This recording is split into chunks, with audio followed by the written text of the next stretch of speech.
اچھا اب وہاں پر ایران جو ہے وہ یورینیم انریچمنٹ پہ پھر ایران کا جو سٹانس ہے وہ بڑا کلیئر ہے کہ جی آپ پہلے باقی دو چیزیں پوری کریں, آپ نے ہرمز میں نے کھولی ہوئی ہے. تو اس حوالے سے میں یہ سمجھتا ہوں کہ now the sense must prevail, اور اگر اس جنگ کو اور خطرناک حد تک نہیں بڑھانا تو فوری طور پر تمام فریقین کو یہ بات سمجھنی ہوگی کہ جو ایم او یو ہے اگر اس کو بھی یہ فالو نہیں کر سکتے تو پھر صورتحال جو ہے وہ آؤٹ آف کنٹرول ہو جائے گی. بالکل سر, اگر یو ایس سینکشنز کی بات کی جائے, آپ نے خود مینشن کیا کہ ایران جو ہے سالوں سال انہی سینکشنز کے ساتھ جیتا رہا ہے, ٹیکل کرتا رہا ہے, تو اور کنسیڈرنگ کہ ایم او یو کے ایک ہفتے بعد ان کو ریمبرسمنٹ ہونی تھی کچھ اماؤنٹ کی, کیا ایران واقعی ایکسپیکٹ کر رہا تھا یا ایران کے پاس کوئی پالیسی یا کوئی لائن آف ایکشن ایسا ہے جو کہ ان نیو سینکشنز کو کیٹر کر سکے, کنسیڈرنگ کہ اب نیو سینکشنز کے بعد ایسا لگ رہا ہے کہ یہ جنگ دوبارہ شروع ہونے جا رہی ہے, تو کیا ایران کے پاس کوئی ایسی پالیسی یا ایسا کوئی لائن آف ایکشن موجود نظر آ رہا ہے جو کہ اس کو ٹیک اپ کر پائے گا؟ دیکھیے اطلس, ایران کا سب سے بڑا ڈیپینڈنسی جو ہے نا وہ چائنا کے ساتھ ٹریڈ کے اوپر ہے. بالکل, جب تک چائنا کی ٹریڈ ان کے ساتھ جاری رہتی ہے میں نہیں سمجھتا کہ اس طرح کی جو سینکشنز ہیں وہ ایران کو بہت زیادہ امیڈیٹ افیکٹ کریں گے. لانگر رن میں کرتی ہیں لیکن امیڈیٹ افیکٹ اس لیے نہیں کرتی کہ دیکھیے ایران کا ابھی 6 کروڑ بیرل آئل جو ہے وہ آپ نے ہرمز میں پھنس گیا ہے امریکن بلاکیٹ کی وجہ سے. دوسری چیز یہ ہے کہ یہ جو سینکشنز ہیں یہ ایران کی تو پہلے ہی اگر ان وار سٹیٹ تو ایران کو انہوں نے ویسے بھی فنڈز نہیں دینے تھے. سو میں یہ سمجھتا ہوں کہ سمبولیکلی تو یہ بہت زیادہ نظر اوپر پابندیاں لگ رہی ہیں, صورتحال خراب ہو رہی ہے, ایک دوسرے کو مسلز دکھائے جا رہے ہیں.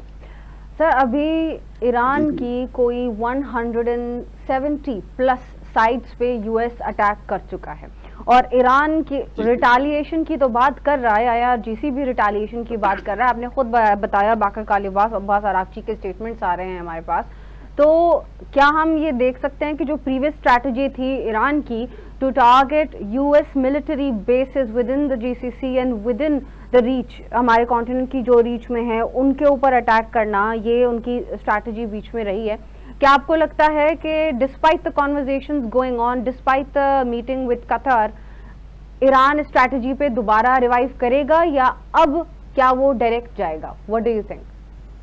دیکھیے اطلس, دو باتیں ہیں. ایک تو یہ کہ جب یہ کانفلکٹ شروع ہوا فیبرری میں تو ایران نے جتنے بھی امریکن بیسز جہاں جہاں تھے, سعودی عرب میں تھے, قطر میں تھے, یو اے ای میں ہیں, سب جگہ پر اٹیک کیے. پھر اس کے بعد ایک پاکستان کی میڈیشن کوششوں سے اور بہت سارے معاملات سے سعودی عرب اور قطر کے ساتھ ان کی ایک انڈرسٹینڈنگ ڈیولپ ہو گئی کہ سعودی عرب will restrict U S A to use their air bases. Against that Iran نے ان پہ ٹیکس چھوڑ دیے. اب اس کے بعد بحرین اور کویت جو ہیں وہ کیونکہ چھوٹے چھوٹے ملک ہیں, ان کے اندر جو امریکن بیسز ہیں وہ اتنے زیادہ ہیں کہ the country is on practically under the control of American bases and American administration. تو وہاں پر تو ایران جو ہے وہ اب جوابی اٹیک بھی کر رہا ہے, بلکہ آپ نے دیکھا ہوگا کہ کل سے انہوں نے جارڈن پر بھی اٹیک کیے, کیونکہ اسرائیل کی طرف جو بھی ایرانی میزائل جاتے ہیں وہ ان کو جارڈن سے ہی انٹرسیپشن شروع ہو جاتی ہے, وچ از ویری ان انڈرسٹینڈیبل. میں اس کو کبھی بھی نہیں سمجھ پایا کہ جارڈن اس کے اندر کیوں پارٹی بنتا ہے. لیکن اب یہ ہے کہ ایران کے پاس چوائس کوئی نہیں ہوگی کہ وہ پھر سے دوبارہ سے اسرائیل, جارڈن اور جو کنٹریز جو امریکہ کو اسسٹ کر رہی ہیں ان کو امریکن بیسز کو ٹارگٹ کریں. گو کہ اس سے ان کنٹری کی سوورینٹی افیکٹ ہوتی ہے. پاکستان اس کو مطلب ہم کنڈیم بھی کرتے ہیں, لیکن ایران کے پاس بھی ججمنٹ ہے. لیکن میں آپ کو ایک بتاتا چلوں کہ آئندہ آنے والے دنوں میں اگر یہ کانفلکٹ بڑھتا ہے تو اگر وہ ایران امریکہ جیسے خاراک کے جزیرے پر قبضے کی بات کر رہا ہے تو میں یہ سمجھتا ہوں کہ اس کے نتیجے میں جو سب سے خطرناک بات ہے وہ یہ کہ ایران جو ہے وہ پھر جو امریکن میرینز جو وار ویسلز میں ہیں ان کو اگر ٹارگٹ کرے گا تو they are like sitting ducks. وہاں پہ امریکہ کا بہت زیادہ میں سمجھتا ہوں کہ میرین لاسز ہوں گے اور وہ پھر امریکہ کے لیے بہت مشکل ہو جائے گا, اور امریکہ کو پھر بہت بڑا شاک ہوگا انٹرنلی اپنا وہاں پر ریئیکشن کے حوالے سے. Finally I like to ask you one thing, کافی ایک امپورٹنٹ سوال ہے اور آئی تھنک بڑا ہی کامن سوال بھی ہے, ایف اے کیو کہنا چاہوں گی اب تو میں اس کو. کیا آپ کو لگتا ہے کہ اسٹریٹ آف ہرموز ایران دوبارہ کمپلیٹ کلوزر کرے گا اس کا اسٹریٹ آف ہارموز کا؟ کیا ہم دوبارہ اس پوزیشن پہ جاتے ہوئے نظر آ رہے ہیں گلوبلی؟ میرا خیال ہے بالکل ہم ادھر جاتے ہوئے نظر آ رہے ہیں. اگر ان نیکسٹ 24 آورز اگر کوئی نیکسٹ 48 آورز میں اگر مذاکرات دوبارہ شروع نہیں ہوتے تو آلریڈی میں سمجھتا ہوں 80% کلوجر اور کنٹرول ہے ایران کا. ایران نے اپنا کنٹرول اسٹیبلش کیا ہوا ہے اور ایران کے پاس اور کوئی ترک کا پتہ نہیں ہے جس سے دنیا کو سمجھ آئے کہ how important this war is and how dangerous it is for the rest of the world, economically بھی اور تمام معاملات میں. پوری دنیا جو ہے وہ ریسیشن میں بھی جائے گی اور ڈپریشن میں بھی جائے گی. رائٹ, تھینک یو سو مچ حامد صاحب, thank you so much for joining. ناظرین انہیں سا ہلو تا ہکڑی شارٹ کمرشل بریک جی طرف. چینل نہ چینج کرنا تا سا واپس ملاقات کرنا see after a short commercial break.